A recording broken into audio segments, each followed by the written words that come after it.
reasons why we should partner with them. This planning and implementation must be prioritized and developed regardless of the partnership with them. This is work that we have to do as a district to identify what our needs are and to strategically plan to meet those needs.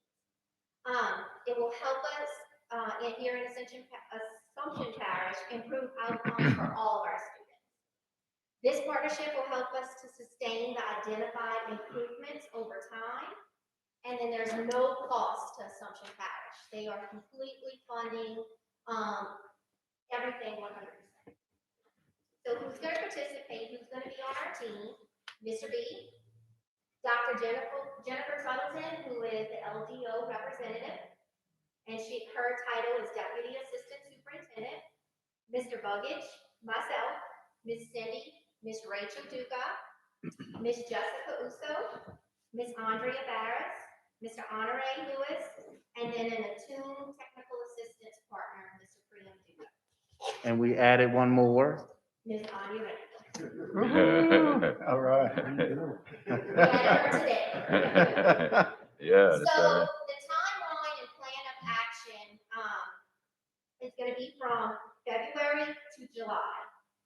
They're going to offer us PD sessions to help us understand best practices and strategic planning, implementation of that strategic planning, and then progress monitoring of that strategic planning. What we've had to do, like Mr. B said, is we had to look through the different technical assistance partners and what they have to offer, and we had to suggest 3 of 4 who we would like to interview and partner with. And today we conducted 2 interviews with 2 of the technical assistance partners there, Attuned and ANET. This network, we're going to be able to network with other leaders across the state. And Mr. B is going to have a one-on-one meeting with the state superintendent, Dr. Katie Brumley. It will also help Assumption Parish to access funding for these critical initiatives and to help us fund this strategic plan implementation. So as of today, where are we at in this process? It's going to move at a fast pace. And like I said, we interviewed 2 of the technical assistance partners, Attune and ANET, today, and then we had to rank the partners who we would like to be matched with first and second, and then our next steps is the State Department's going to match us with who we ranked and who they feel would best partner with us. And the cohort professional development sessions are those dates, March 11th, 31st, and June 28th. Where when we're matched, they're going to provide professional development around strategic planning. Do you have any questions about this pilot program? It's exciting. Yes. Very. We're really excited to be a partner in this. Very good. Thank you, ma'am. Thank you, ma'am. Appreciate it. Next, receive information on real-time literacy grant opportunity.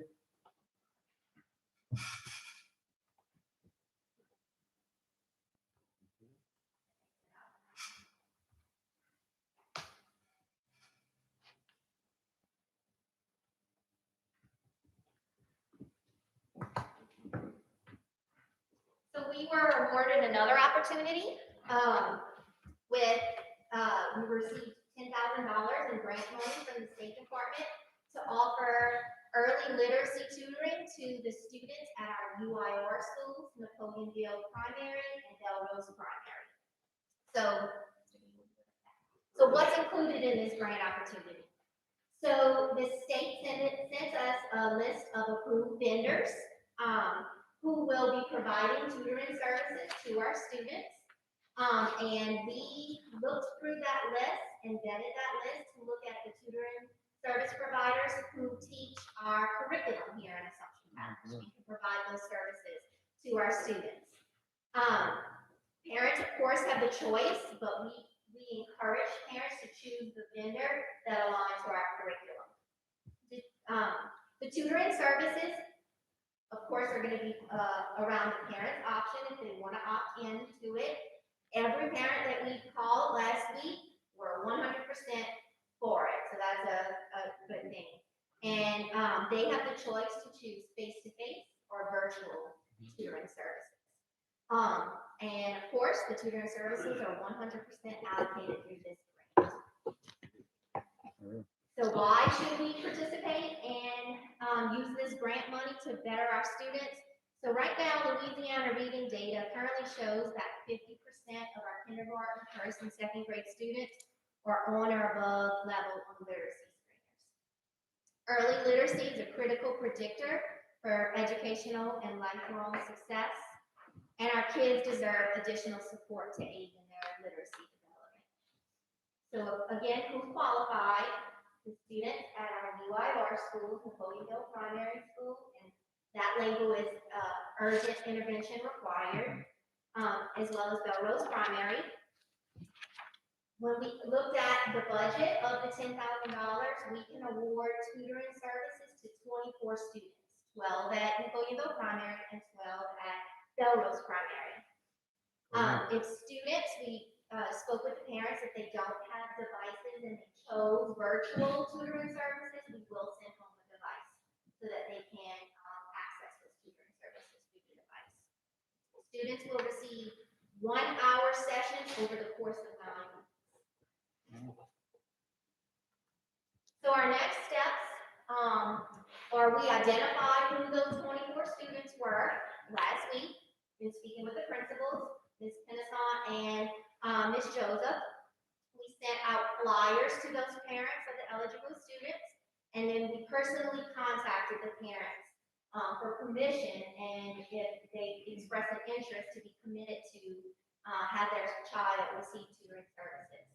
Every parent that I've called, except with the exception of one, were 100% excited about this opportunity for their child. So our next steps are registered all of the students through the State Department website and contacted the vendor, One-on-One Learning, to give him the information on our kids. So we're just waiting on next steps from the vendor. Any questions about this grant opportunity? Exciting again. Keep up the work. Thank you. Thank you. Thank you, Ms. Appreciate Allen. it.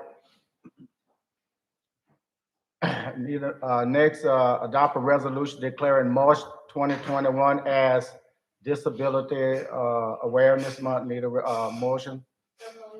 Motion by Ms. Barra, second by Ms. Uso. Questions or comment? Andrew, do this coincide with Autism Month? What month is April? Oh, okay, all right. April. All right. Any other questions, comment? Hearing none, those in favor? Aye. Aye. Any opposed? Thank you, motion carried. Next, under policy and procedure. So we, these two policies right here approve the 2021-2022 school year calendar, and paragraph B, 2021-2022 240-day calendar.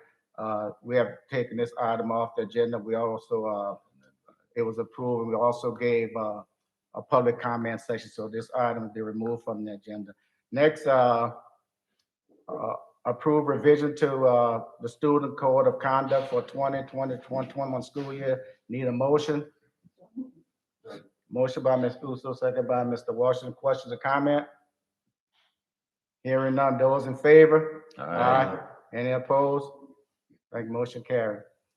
Next, approve revision to policy BD, school board policy. Need a motion? So move.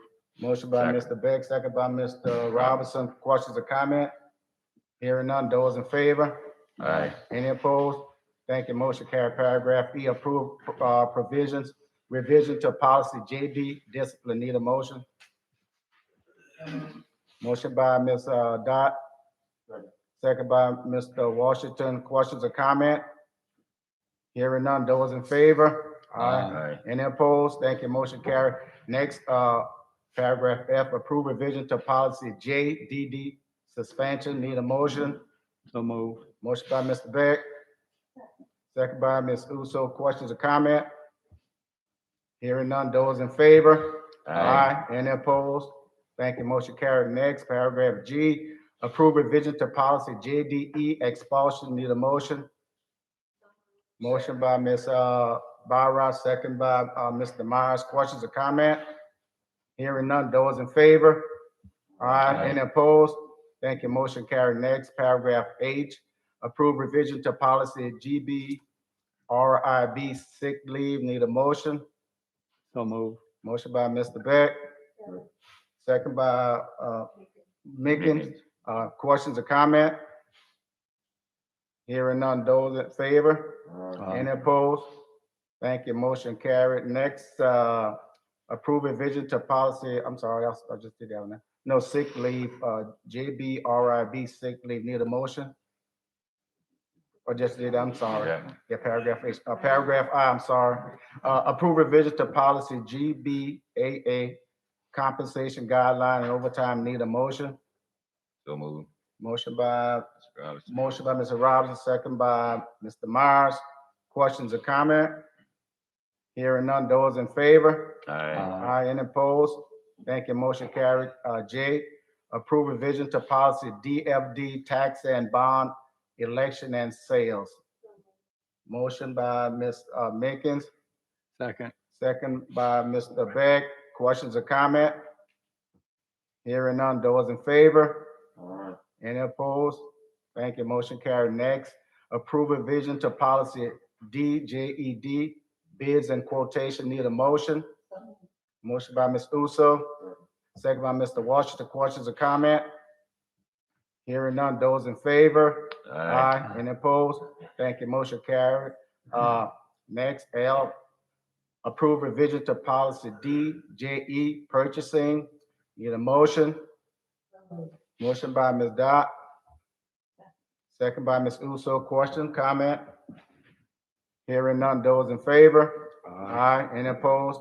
Thank you. Motion carried. Next, paragraph M, approve revision to policy DJEH, contracting for services. Need a motion? So move. Motion by Mr. Beck, Second. second by Mr. Rob. Questions or comment? Hearing none. Those in favor? Aye. Any opposed?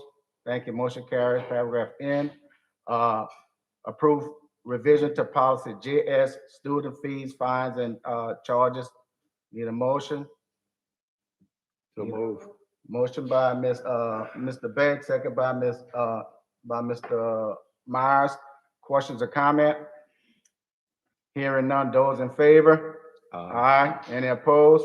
Thank you. Motion carried. Next, receive policy alert and policy revision GBDA, employment of retirement personnel. Real quick, let me backtrack one for you, that the student fees and fines and charges, that is the adjustment that we're making, and it's an approval, and because we're trying to get the Chromebooks into students' hands. We have allowed we have talked about it on Monday. Josh had a meeting with everyone as far as the coordinators that are handling the Chromebooks that they can start using in the classroom. But right now, we don't have anything set that if they take them home.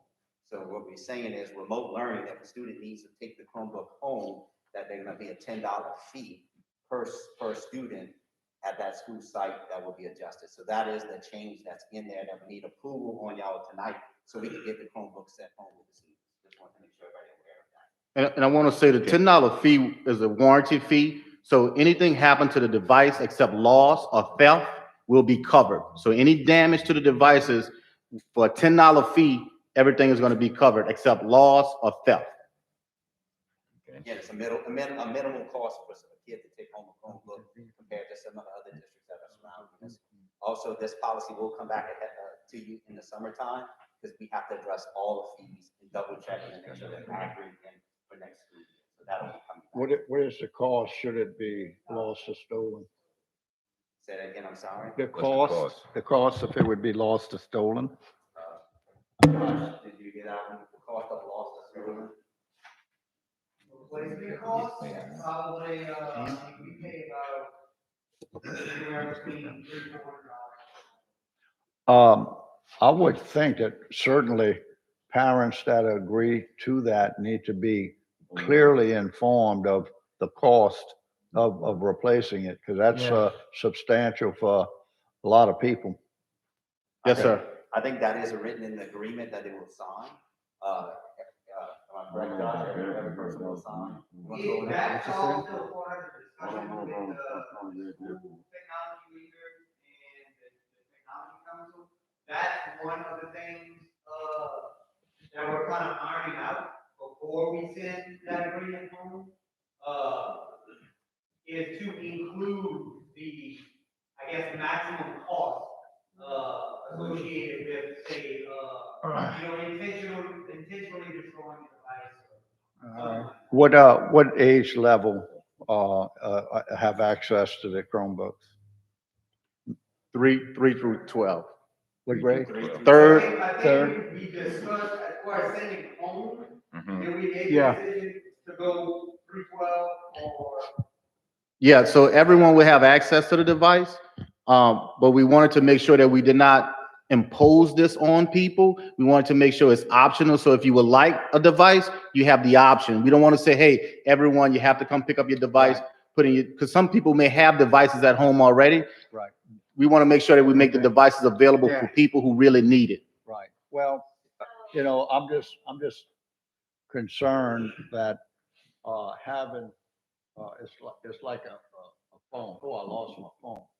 And a lot of people who are not used to technology will put it down and it lost its It'll and again, you're looking at a parent responsibility. Many parents are working, and sometimes it's a problem to control what kids do with that. And I mean, we got to start somewhere, and there has to be some accountability and responsibility. But in an area like in the Belrose community, I'm just concerned of more being lost or stolen and not being able to the compensation for replacing it would be a burden. But we caught between the rock and a hard place as far as what we can do. But that was just a concern of mine. And I think, in any case, the actual kids, I know, because I work in a K-5 school, and kids walk around with their laptops all day, and constantly telling them they'll walk with it open, I'll get to you, they carry it all with them. So, they will be allowed to bring the device home every time. Yes. If they have to pay the fee, that's what the $10 fee is for. Now, if they choose But not to, if they their don't, parents don't come and sign, then they don't. they're not gonna be allowed to take home. Correct.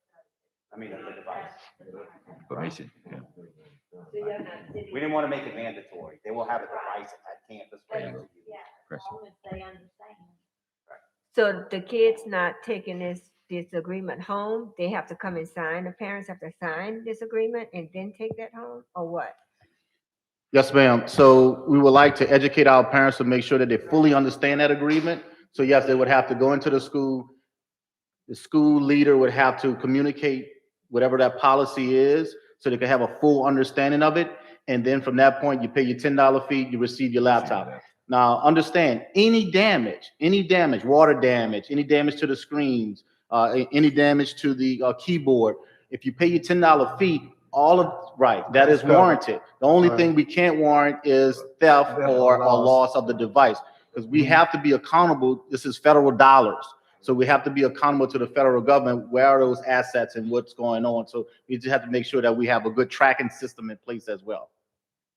Is it, I mean, this is a new territory, and I'm wondering whether or not it would be an option to have, I don't know what the cost of insurance would be if it's lost or stolen, if we had a blanket policy that would say, and we don't have any idea the numbers of what kind of problem we're going to have, but would that be something to consider that, obviously it's covered for damage, but if it's lost or stolen, it might be an additional fee for coverage for insurance. I don't know if that makes sense or not. Well, by the way, we've always had, even with textbooks, fees for lost and stolen textbooks. Right. So this is no different than a textbook fee. This just happened, and there are some textbooks that cost $75 to $80 to $100 of replacing those textbooks. So, I guess my point is, they're still trying to figure out, whether it's a lost and stolen, whether it's gonna be a price. We're just gonna try to make it reasonable for that to happen. But again, you have to put some ownership, On the parent. there's other parents, I have 2 kids that have Chromebooks that my wife went, picked them up, we signed the agreement, and then we took the Chromebooks. So, we've not had any trouble with them. They keep them in their school bags. They travel them back and forth. They charge them every night. But again, it is parent awareness. So we're gonna try to make sure we communicate what we need from the parents as they pick up the They Chromebooks. sign a document. It's not, we sign a document saying we pick it up, and at the end of the year, we turn the Chromebook back in, which is what our intentions are. Recode them, make sure we're doing that, because again, it is federal dollars that we're gonna have to check off, because they can audit you at any time. And then after that point, we're gonna reissue them out the following school year. Well, it would be good to track, any issues and numbers of how many on an average get damaged, lost, or stolen. Yes, well, Josh has done a very good job of setting up a timeline and setting that up with every school technology person, and make sure that they can understand there's some training inside of this tracking system with the ID numbers, because as one goes out and one comes in, and as you know, sometimes kids break them or something doesn't work. Somebody has to be able to code the one that's coming in and code it back out. And again, he has done a good job of setting that up. And again, he's worked really hard. They're all barcodes, check out the barcodes. Yes, there's a coding system and that goes on. They'll have a name. It's like a library. Yes, basically the exact same thing. As long, just make sure that the students understand and that the parents understand that they're responsible for getting that unit charged every night. If they come to school with it and you get it, it's not charged. Yeah. Well, he started his first training this week. He will revisit that with the same group coming up when we issuing it out to see how it's going, and he's going to keep on top of making sure that he explains the processing. Again, I sat in the meeting the other day. We spent about an hour and 15 hour and a half explaining the process. And again, he's spent countless hours trying to make sure this works. Again, just remember, we are ahead of schedule. That's the complication. Good. This was supposed to be a year from now or 2 years from now, kids getting Chromebooks, and we kind of sped it up in a matter of months. So, he's worked tirelessly to try to get this program out. Again, there will be hiccups. We realize that. And we're not going to know that till kids start putting it in their hands. And as you know, there are some kids that are really responsible, and there's some kids that are not responsible. Yeah. So, and there's some kids that are going to do some things that shouldn't do. But it just like everything else, I know in other systems, there are some times where kids cannot take a Chromebook home because they're not abiding by the rules, and that may happen here. So again, Shannon, is there any way that we can monitor to make sure those kids, when they bring them home, that they're only doing classroom work and they're not going out doing some other thing that could get a virus or cybersecurity or something like that? I think we kind of ahead of Mr. Nakane. He's gonna report on Chromebooks. Y'all jumping in? Oh, I'm Yeah, sorry. so- Okay. I can't see you got to take your job. Oh, okay. Well, that's good, Shannon. I'm It's- sorry. it's on item Q. Q. Oh, okay, yeah. All right. Yeah, we talking fines and charges here, right? I'll just make sure we, okay, well, that's good. Well, thank you. When you came up, that we brought a lot of clarity to this point. That was good. Yeah, but he's gonna finish the rest of the. Yeah. Yeah, well, that's good. Okay, well, that's good. We'll take on that later. I'm having to turn around and defer to him because he's made the procedures and the policies and stuff like that. And again, that's one benefit of having a good supervisor is that you really don't have to worry about that stuff. So, okay. Okay, All right, good. the next policy. I have two. I have a laptop, a school district laptop. And there are certain sites, even from my house, that it's blocked. With us, So, okay. Yeah, that's the main thing. Again, there is ability to go around, but again, if it's caught, again, we'll abide by Okay. with the policies you just put in place. We're gonna refer back to the Right. student code of conduct. Mhm. If that is caught, and we'll execute whatever we need to execute as far as the penalties that go with Fair those enough. type of things. Okay, good. All right, Shannon. policy, sorry about getting. Go ahead, no off the problem, go tangent ahead. On that one. The policy for employment of retired personnel. If Mhm. y'all look on page 3, again, this one was just changed in 2020, Yeah. August. Mhm. One of the big changes that come in, by the way, we are actually enacting this right now because we don't have a choice. We just never ran across policy. One of the big things is a retired person that comes back to work as of Mhm. July 1st of 2020 has 2 options now. Okay. Right now, they only have one option. They only can earn 25% of their What they have allowed to do is now they have two options they have to choose, and they have to choose it from the beginning of every year. They could either choose option one, which is the same. I can only earn 25% of my retired capacity of my earnings, or I can earn as much as I want, but I got to forfeit my retirement at that point in the year. Okay, so those two options are on the table. So that's the big change. The second paragraph, which you see on page 4, really is deadlines for us as in my department of us reporting what every option there are. So like it has to be reported by June 13th of the following year, what they've earned and whatever else. And it kind of explains that thing. So really, that's the process for us reporting. But the major change in the policy really is a person coming back to work after being retired has an option of the 25% earnings limit, or they default the 25 earnings limits, make as much as they want, but they got to default the The retirement. Okay, that's good. That makes sense. Okay, next, receive information on 2021 through 2022 Head Start and preschool registration procedure. So due to COVID, we do have a different way that we're going to register our students, but Ms. Rachel here, she's going to inform everyone of that process. Ms. Rachel? Okay, so the flyer that you have in the packet is the flyer that's on our website.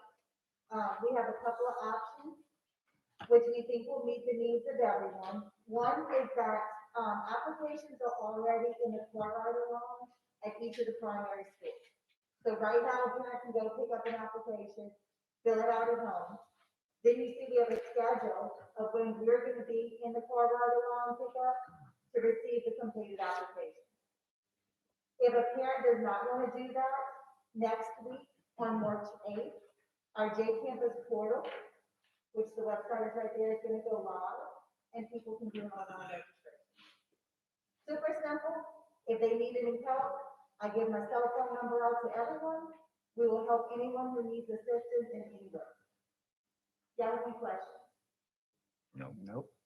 Okay, and all of this is already on the website. Josh did a great job of getting it up, and J Campus has modified last year within the little budget we have to update it for this year. Thank you. Thank you, ma'am. Appreciate it. Next, receive information on Chromebook agreement and guidelines for parents and / students. All right, Gosh. now we have Mr. Narcan. Come on up. Tell me how we gonna protect them, bro. All right, so, I mean, we covered a lot of, the majority of the agreement, so I guess if y'all have any specific questions that, I can answer, or any questions about the process, or, anything at all. Talk a little bit, I know the board has some questions. Talk a little bit about the workflow document that was created. So what I met with the school representative this past week, the main, thing we discussed was the actual workflow of handing out the devices, and if a child has a problem of any kind, what to do, regardless of what the issue is. So basically, the way it's going to work is once the family, we already talked about the parents coming and understanding the agreement and signing off. They will then get a device. The devices are tagged in our inventory system. They will get tagged with the asset number and the serial number, and the inventory system will note the child's name. So at all times, our inventory is going to be up to date because the schools will maintain their own inventory at the school level, which is all accessible by the district level because we have to report all the equipment that we have, technology equipment available to students. We have to report that to the state. Sometimes it's 4 times a year, sometimes it's 3. We have to have that information up to date whenever they ask for it. So they would tag it, mark it, this goes to this kid. Kid has a problem with it, they bring it back and report it to the teacher. We won't do any troubleshooting. We want to give a device that works for the kid. So we will update the inventory records and just give them a working computer. The school will then put a work order in. Someone from my department will go pick up the broken machines, and we actually purchase an extended warranty on all of our devices. So, which is why everything is covered. So we will package them up, send them to the repair center. They will send them back. We will tag it back to the school, and then they'll go back in the rotation. We don't know, which is what I was talking to Mr. B, about why we're not making it mandatory for everyone. It's kind of like a soft start, to see how things are gonna work, because all our Chromebooks are brand new, we don't know what the turnaround time is gonna be. We don't know what's gonna happen when a school has 20 of them broken. So this is kind of gonna give us an idea. I'm gonna be watching and tracking that, pretty closely, so we can maintain an inventory of workable machines, because we're gonna have machines, we don't know how many machines are gonna be going out, that are going home, plus you have classroom sets that are gonna be used, and we kind of talked about that to see, it's kind of gonna be a fluid situation, so if we got one school that we're sending a lot of devices home, we might have to buy some more devices to supply to the classroom. So, that's kind of a simplified version of kind of keeping them going, keeping active Chromebooks, working Chromebooks out in schools and available to the kids. Could you talk a little bit about the security? As Mr. Honore had Yeah. mentioned, we do not want our students surfing the web and certain sites Yes. and things of that nature. So could you talk about the security? We've been using the same web filter and security software for years here in the district. One of it works. It's been keeping our network protected. We haven't had any kind of cyber incidences since they, became mainstream. Yeah. We were able to integrate our existing filter into our Chromebook. So all of our teaching devices, the ones that are assigned to the teachers, the ones that are assigned to the students, we are able to protect those on any network as though they're on our network. So, I could filter down to Lavendale Primary is filtered like this, and Assumption High is filtered like this. I can do it by grade, I want to do it by, so, and we get reports on that. So we also get reports. The good thing is, because it's at the device level, we can actually track every site that every child goes to. Yeah. Whether they're at home, or whether they're at a Starbucks, or whether they're sitting in class at school. So we made sure that was one of my main concerns, that we got that up and running before. Justifiably so, We get them used, but we gotta do it. One other question, Mr. Beck had a question about loss, insurance for loss or theft. Is there such insurance out there that parents or we can purchase if the device is lost or stolen? There is, but they're usually, I know our current technology, it could fall under your normal technology portion of insurance, but right now, I think our deductible is, I don't know exactly what it is, but I know we had our main power supply and our server racks tried out a few years ago, and we had to come out of pocket. And that's like, $20,000 to $25,000. So it didn't even meet the deductible to even make it. Well, It is. as I said, we're starting somewhere. Right. Thank you. Board? Ken, when you say you can track all the way down to an individual student, right? Correct. Is there any monitoring of that activity? In other words, would you do a random check at different schools or different kids and just say, hey, today we're going to check this particular school and we're going to have random look at a few of these kids to see, and then have There are actually some reports that can be scheduled. And I'm not 100% sure, but I'm pretty sure you can schedule them by site. So I could say, once a month, email a blocked website report to the assistant principal at Care Park. And then they can view it, and they can they can see everything that's blocked without having to sort through all the web. And then whether they do something with that information. Well, it's just to see if there's any red flags that might need to be addressed, but, I'm just amazed that we have come this far, this soon with the conditions, and we things on the move that. Well, I like to thank our administrators and our principals at the school just for being patient and kind of listening to me when I say, okay, we gotta get this in place first. I understand you want, and they've been patient with me. I've been patient with them, and I think that's the only way we could have got it done. So it's we're way like Shannon said, we're ahead of schedule. We still have a lot of things to cover, but I mean, we rolled out Google Classroom. They're using it in the schools. We've had issues. We just address them as they come up, and it's been. Do you have a count of how many we have in which you expect an inventory? I mean, you said we don't know how many is going out, but I mean, do you think we're going? Currently, each school, from grades 3 through 12, each school has a device for each child, plus about a 10 to 15% buffer. Yeah, okay, good, yeah. So, that's kind of a safe place I thought to start, but like I said, that was before, see, we made all those numbers before we were sending devices. So we don't know, like I said, some schools may send more devices home than others, so we may have to replenish. But we did get, we got a 99 unit allocation from the state. The state, gave us, 99 devices that we picked up last week, that we can kind of put in the mix where we need it. So we're just kind of waiting to see, once we start sending devices on where those devices are needed. But we're just gonna fill the hole when we get to it. All right. Yes, sir. Sound good, man. Thank you, bro. Thank Appreciate you. it. Wait. Wait, one more Josh, question. I think this is a question for Shannon, not you. I know it's Shannon. I don't know who would answer this question on Mr. B. What's the question? Come on.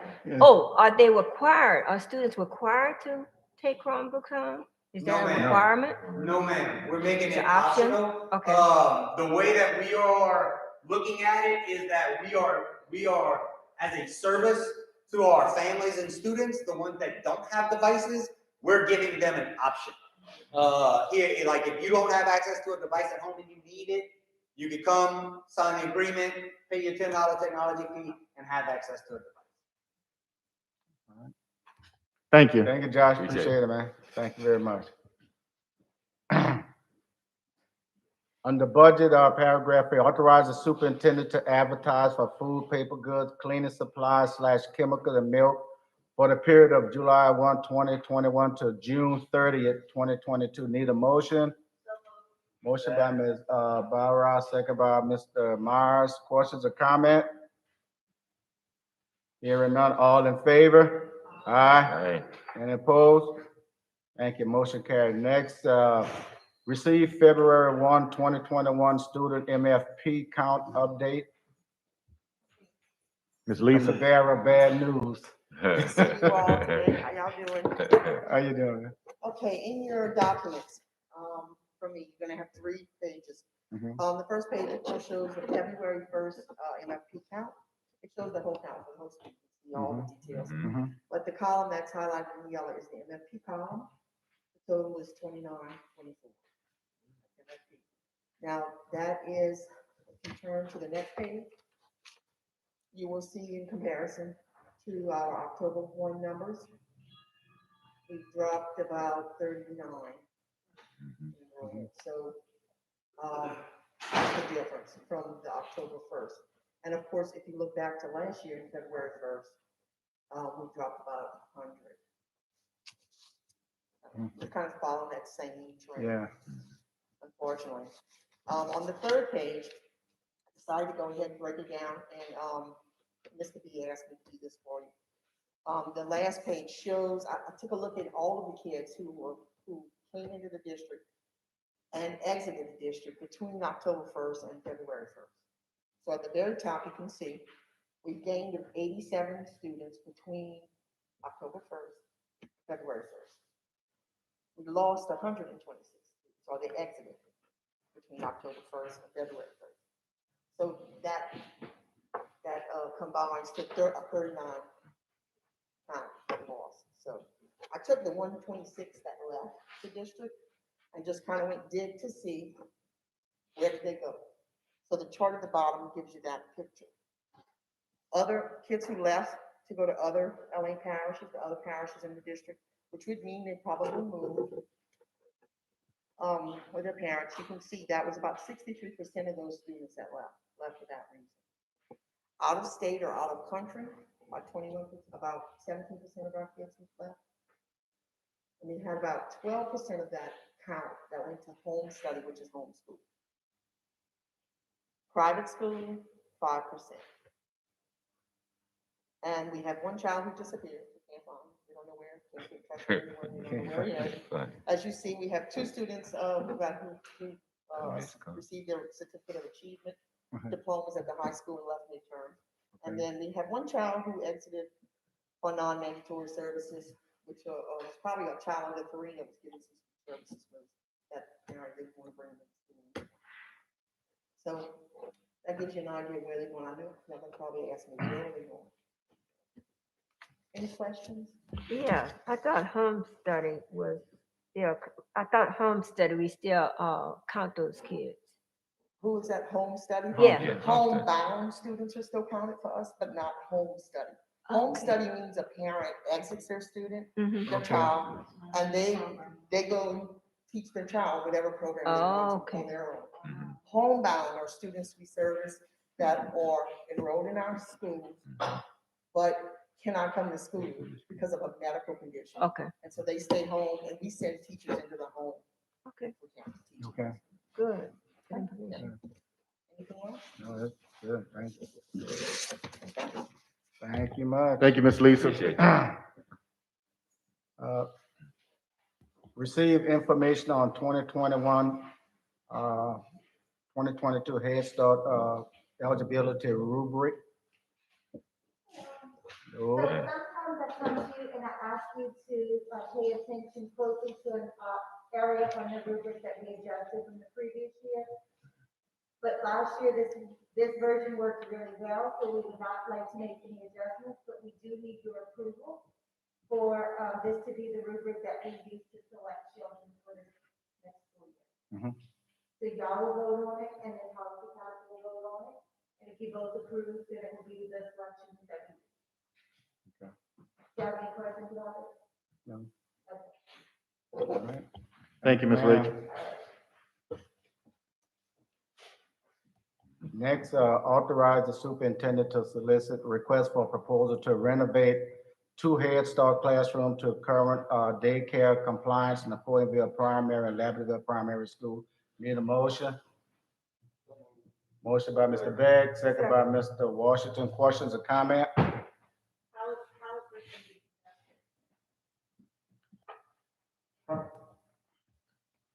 Currently, right now, we're waiting, obviously, once we get approved to go out for as the bid is concerned, then we're gonna receive those bids and then we're gonna make a determination as far as who would win the bid.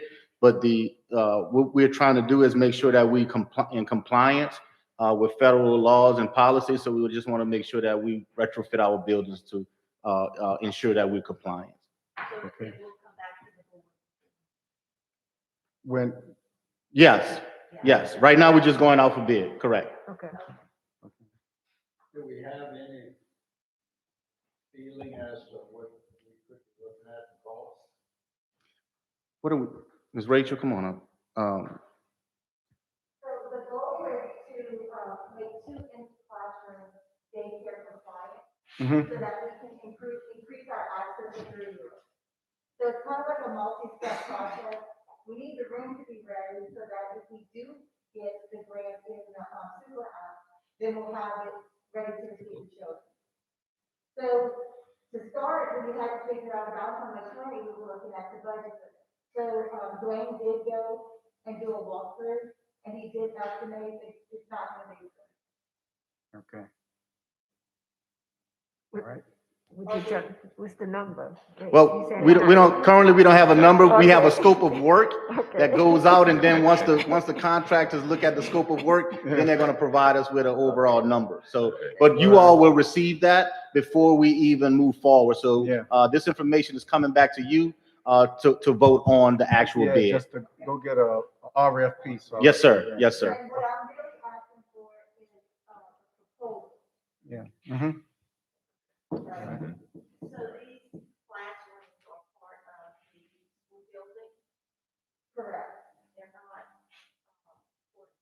no, it's empty classrooms that happen to be on those two campuses. And the way we decided which two campuses would get the extra is how many 3-year applications we get that we're not able to serve. And those are the two locations that had the lowest. Plus, they're centrally located, so if parents would choose to drive from another school, Mhm. yeah, they would have that option, if there's availability. And if this works, we can actually, the goal is to increase our enrollment. So this would give our families an opportunity, who, I guess at this point, doesn't have the opportunity to send their children to school. So we're definitely trying to make this available to our community. And it's just the 3-year-olds, because we already universally serve all 3-year-olds. All right. Thank you, ma'am. No other questions or comment? Hearing none, all in favor? Aye. Any opposed? Thank you, motion carried. Next, authorize the superintendent to solicit request for proposal for external auditing services. Need a motion? Motion by Ms. Barra, second by Mr. Myers. Questions or comment? Hearing none, those in favor? Anya? Oh, No, okay, all right, next. now She's you coming got up the next. thing. Okay, no questions or comment. Those in favor? Aye. Any opposed? Thank you, motion carried. Next, receive January 2021 sale and use tax. Ms. Anya?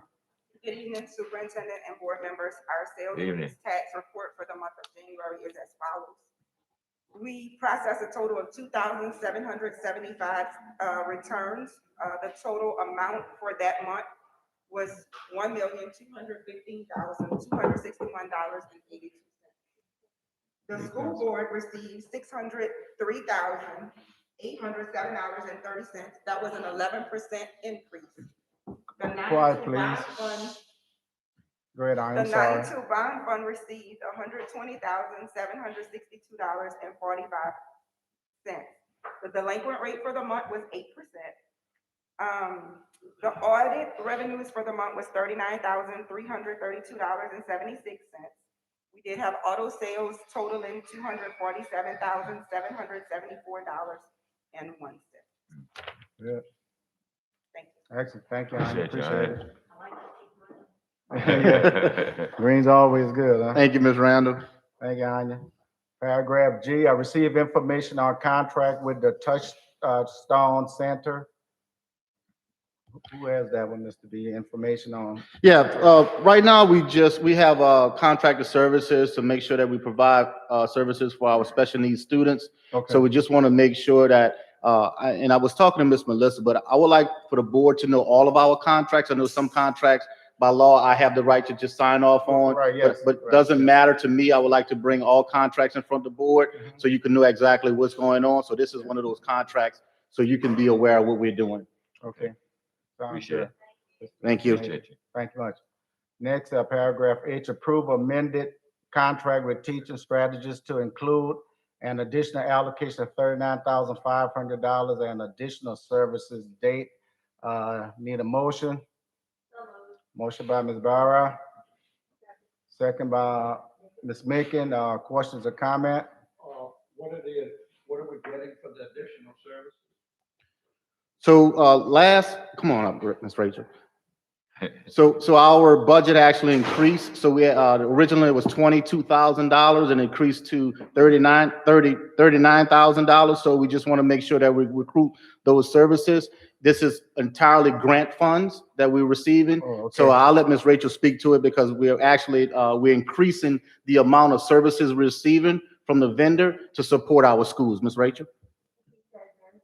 That's it, okay. Nothing more to be said. Basically, other districts must not have used all of their circle money from last year. Yeah. So when they looked at the money, they gave it away to districts that had utilized the funds. So they dumped another $39,500 into our, which is a wonderful problem to have. Of course. Yeah. So, with this funding, it is Don't- very specifically earmarked to use for either class operations or with your tier 1 vendor. So we're choosing to use our tier 1 vendor at the next board meeting, I'll come to you with a plan on, how we plan to use it. We are gonna do a parenting, opportunity if indeed y'all approve the contract. Any other questions? Any other questions, comments? Hearing none, those in favor? Aye. Any opposed? Thank you, motion carries. Next, paragraph I, authorize the superintendent to solicit request for a proposal for branding for Ready Start Network. Need a motion? So move. Motion by Mr. Robinson. Second by Mr. Myers. Questions or comment? What is this one, Mr. B? So we're trying to, obviously, part of our recruitment strategies, we're creating a brand for our Ready Start program. So we want to be as attractive to our Okay. parents and to our students as much as we possibly can. So I'll let Ms. Rachel speak to that as well. Ms. Rachel?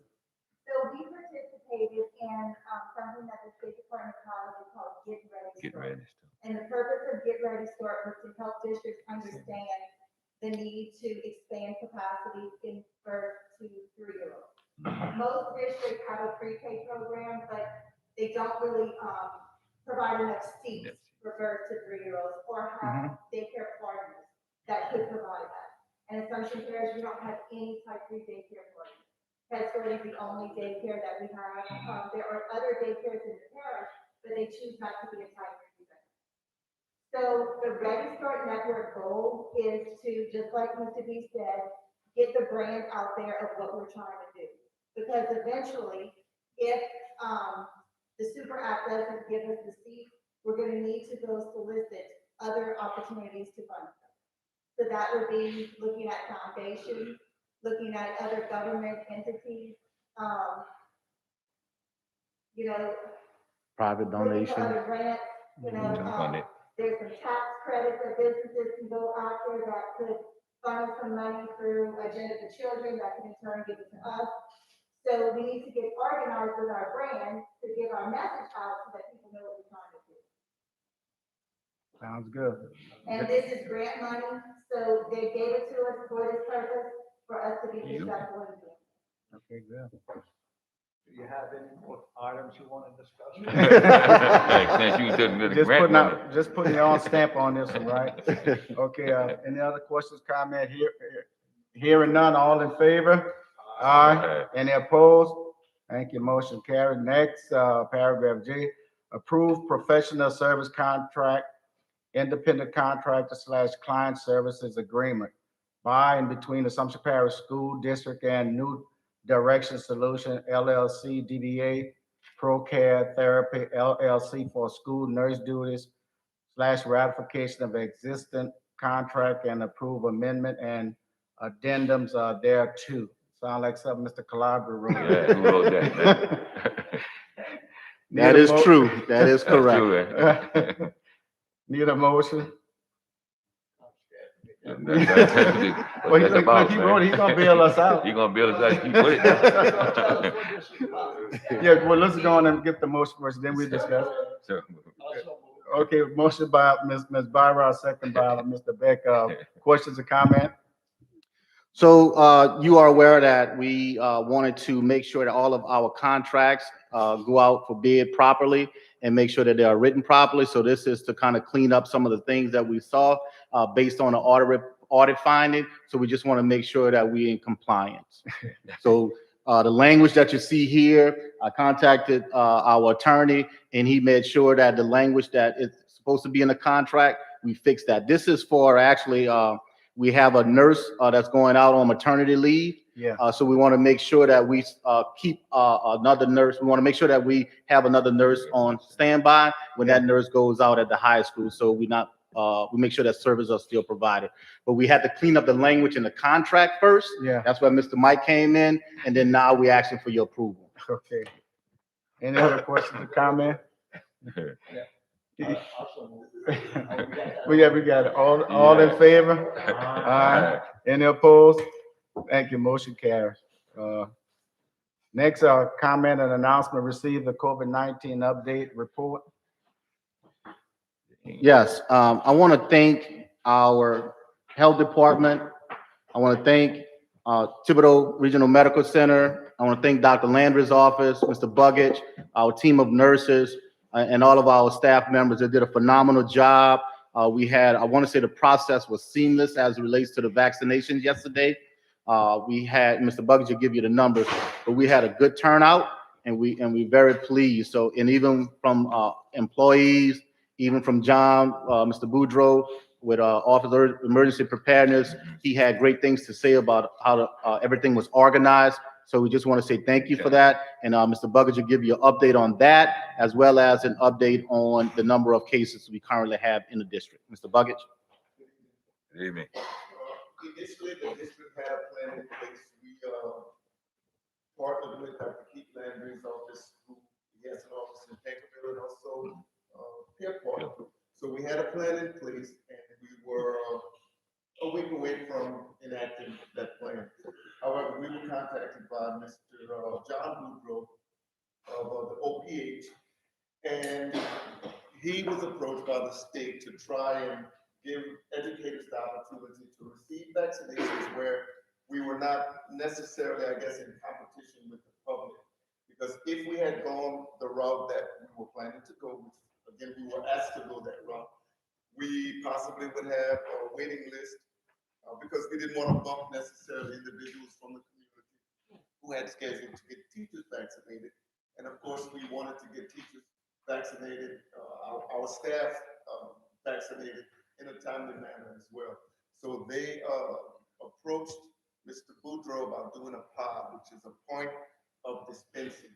And a pod is a way of, I guess, legally allowing us to vaccinate a certain group. And again, that's what we did with what we had set up yesterday at the community center. So I am going off the top of my head because my numbers, I thought I jotted them here. Initially, we had 150 staff scheduled to be vaccinated on last night.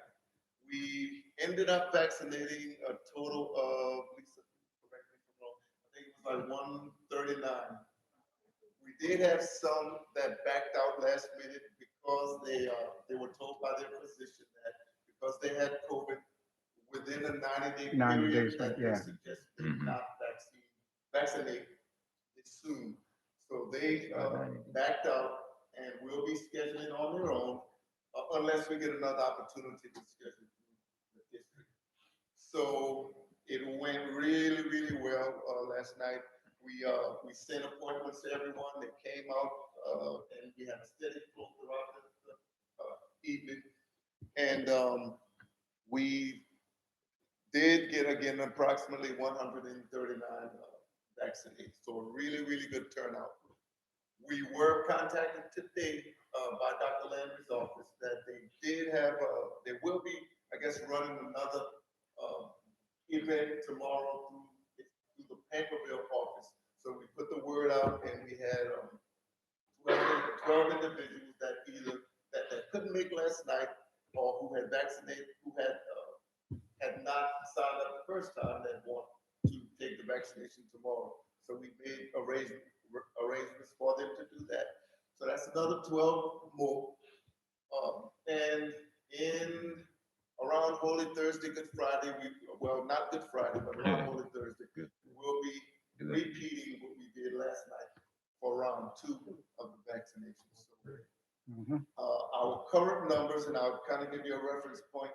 Friday, we ran numbers, and we had 2 positive cases in the district, and we had 12 quarantines. That was Friday. On Wednesday, on tonight, we have 7 positive cases, and that includes district, that includes staff as well. 7 positive cases and 34 quarantines.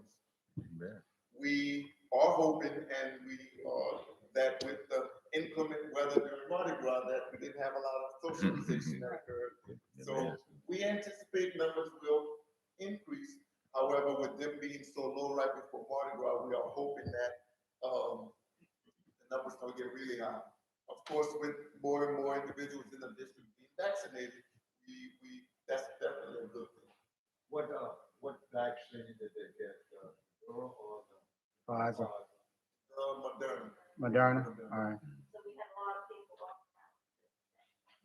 We did. Yeah, I put the alcohol on Uh, that, man. Around the end of the day, we did have a number that, because of side effects, minor side effects, but they did either, couldn't come in today, maybe 5 or 6, or had, Yeah. or left a little bit early. Kinda, The yeah. good thing about the second vaccination, because it is, we can't expect most severe side effects after the second vaccination, after the round 2. So with that being right before the Easter break, they will, You recuperate. we will have an opportunity, staff will have an opportunity to heal.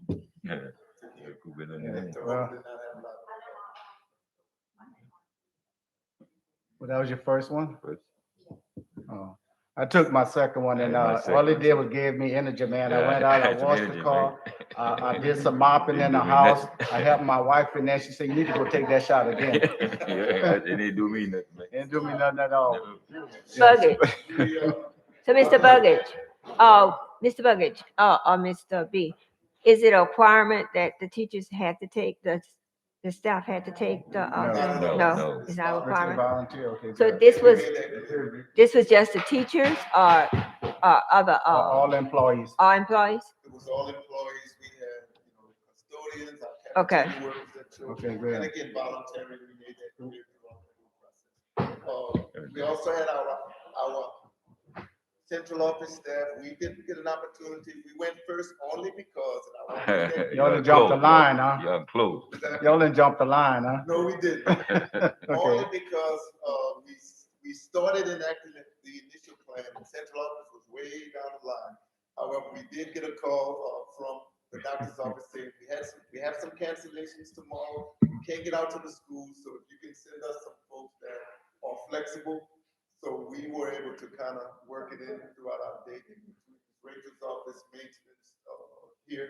So that's the only reason we went first, we were way down the line, so I can turn the schedule if I have to.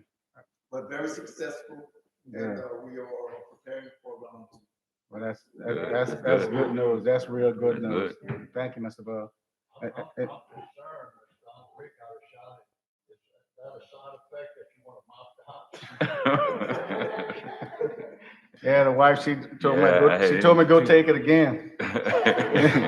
Thank you, Mr. Damian. Yeah, All right. so, I did speak with, Mr. John Boudreau today, just for your information, the Office of, Emergency Preparedness. And I'd asked him about the, parish positivity rate. Last week it was 3%, and this week is down 2.9%. So as you can see, whatever we are doing, whether working. it's the mask, the hand washing and sanitizing and all that stuff, and this, it appears to be working. I can tell you another thing, with only if I think by wearing the mask, I can see that the United States in the last 15 years have had the lowest flu and cold season they ever had in 15 years. And that's working. That's because, people not shaking hands, they're wearing the mask and stuff like that. I can tell you, in my 15 years that I've been a diabetic, this is the first year, the very first year I've never went to the doctor for a cold or sinus effect. First year in 15 years. So maybe something. Yeah, I think so. So that's good. So, yeah. So, no other comments or announcement?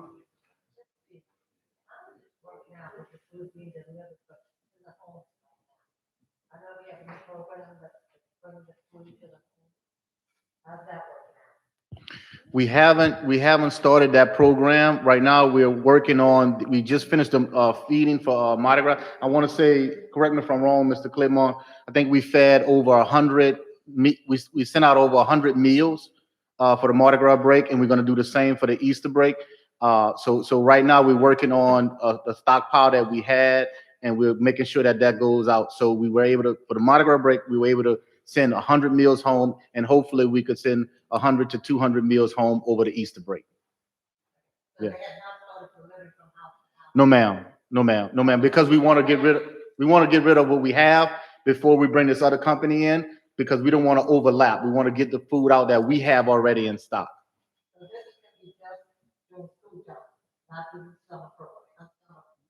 We did receive, funding and, approval for summer feeding, so we will feed the kids over the summer, yes.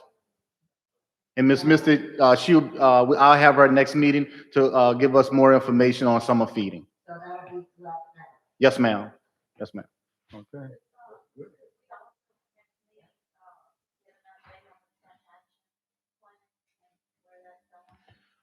They will be here to present to you all, and actually, I'm gonna ask for your, vote to see what we're gonna do as far as have them in our system or not.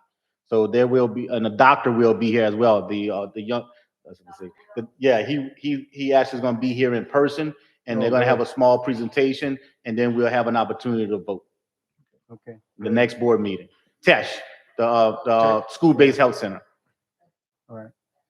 All right, well, just for the purpose of the board, I'm sure, most of y'all received information from, a request from the guidance department about whether we're gonna participate in the scholarship program this year. So, if you haven't received it, please call the guidance department there. Cause they got some kids in line waiting right now. So if there are no other, comments or announcement, motion to adjourn.